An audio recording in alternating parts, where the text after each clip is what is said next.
Déjà, donc, les gris, les reptiliens, alors c'est quoi ça? Eux, c'est les méchants. Il y a des méchants extraterrestres. Pourquoi? Alors, ils ont une tête particulière, ils ont oui, une couleur particulière. Ça, par exemple, vous avez l'imagerie d'un gris. Alors, en Égypte, voilà. Ça, c'est les gris. Les gris, ils sont au service des Ils reptiliens. sont au service des reptiliens. Et les reptiliens, c'est quoi les reptiliens? Les reptiliens, ce sont des extraterrestres de forme comme des reptiles. Oui. C'est pour ça qu'on les appelle reptiliens. Ils sont visibles ou invisibles? Ils sont visibles. Mais est-ce qu'on les voit? Est-ce que vous vous souvenez de la série V à l'époque, dans les années 80? Bon. Ça montrait des reptiliens.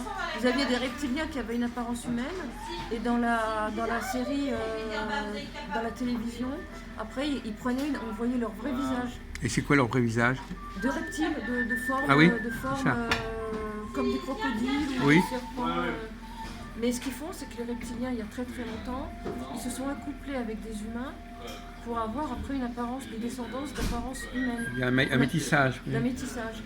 Et de plus en plus... Il y a des gens que vous rencontrez, vous dites ça doit être un mélange de reptiliens. Ah non, je le sens, en vibration, je le sens. Ah oui. Ils ont des vibrations très puissantes et très négatives. C'est pas des démons, hein. Les démons, c'est encore autre chose. Mais c'est une vibration, puis on sent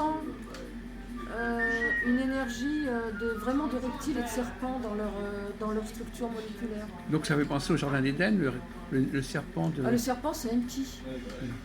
Le serpent, c'est... Mais alors les bons, ils sont comment les bons? Les bons, ils sont plutôt humanoïdes. Vous les appelez comment? Alors, ils ont aussi des serviteurs? Non, oui, mais ils sont dans la lumière, donc il n'y a pas le côté maître-esclave, c'est pas du tout pareil. Ah bon? Bah, vu que c'est des bons. Et qu'est-ce que vous pensez, Olivia? Rappelez-moi votre nom. Olivia. Non, le nom de famille? Dandrine. Oui.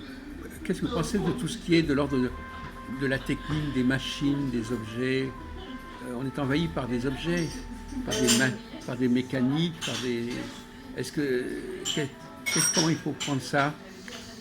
On vit dans un monde de matière, mais de l'autre côté aussi il y a la matière. Là où de l'autre côté aussi il y a des objets. Non, parce que votre corps c'est une chose, oui. Et les objets c'est autre chose. Oui. Donc, est-ce qu'il faudrait se débarrasser? Est-ce que c'est une bonne chose d'être envahi par les machines, ou est-ce qu'il faudrait revenir à des êtres qui ne fonctionnent qu'avec leur propre énergie, leur propre corps? Alors là, ça va loin. Peut-être dans les dimensions très très supérieures, il n'y a peut-être plus d'objets. Mais, oui, par exemple, on peut imaginer que dans le monde astral, les gens n'ont pas d'objets. Ça dépend des plans, mais il y a des plans où ils ont des objets, ils ont des maisons. Ah oui? Il y a des objets. Il y a encore la notion d'objet. Dans nos solars, c'est bien expliqué, il y a vraiment la notion... Alors justement, vous avez l'air de connaître aussi ce monde de l'astral, comment on y vit, comment ça s'organise. J'ai lu des livres, j'ai fait des sorties de corps, j'ai vu des choses, donc on m'a expliqué, ceux qui sont de l'autre côté m'ont expliqué.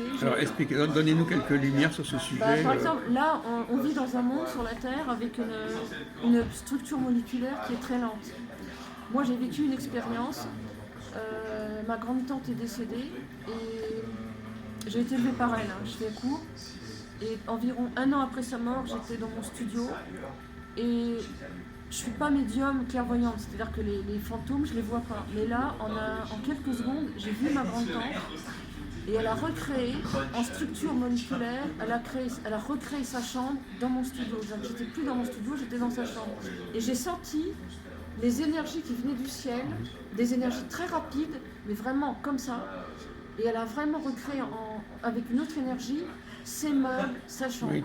Et même son visage. Elle était devant moi. Ils peuvent se construire eux-mêmes leur propre apparence, leur propre décor. Elle a pris ma main, et dans ma main... Elle était décédée à ce moment-là. Elle était morte. Elle a mis un lingot. Oui. Et elle m'a dit, tu manqueras jamais d'argent.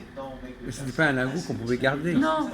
Après, tout s'est parti d'un coup. En une seconde, paf, il n'y avait plus rien. Mais je vous jure que je l'ai vécu. Donc, ils peuvent recréer avec une autre structure moléculaire, une autre matière. Donc, quand on meurt, on se construit son propre monde, voilà, son propre environnement. Par l'esprit. Par l'esprit. Par l'esprit. Et donc, on se crée son apparence. Son apparence. Bonjour. Salut.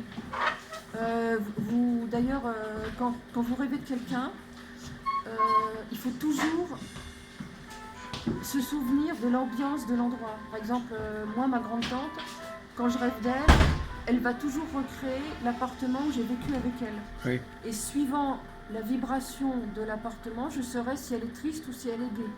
Ah. Si l'ambiance est triste ou si l'ambiance est gaie, je saurai tout de suite si elle est bien ou pas.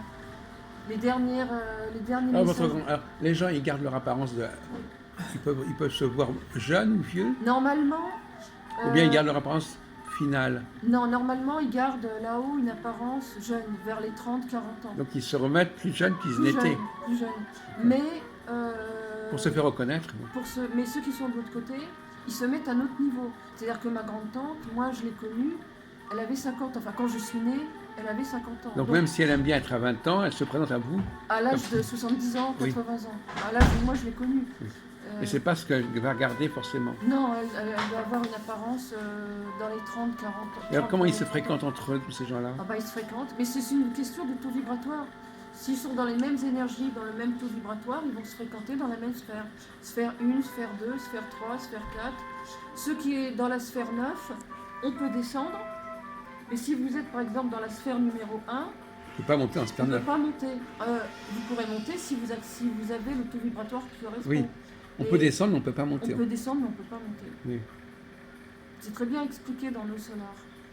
Il y a une scène où le monsieur qui meurt, le médecin, son taux vibratoire n'est pas assez important, il ne peut pas voir sa mère. Vous parlez de quel film, de Nos quel livre? Solar, C'est quoi ça? c'est un film génial.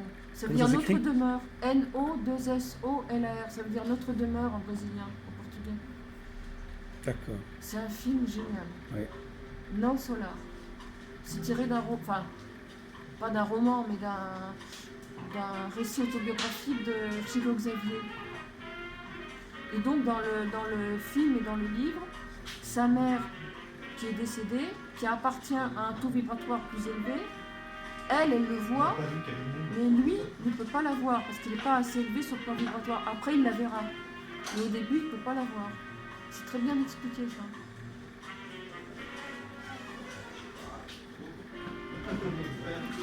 Alors, donc là, revenons sur le débat sur la Bible.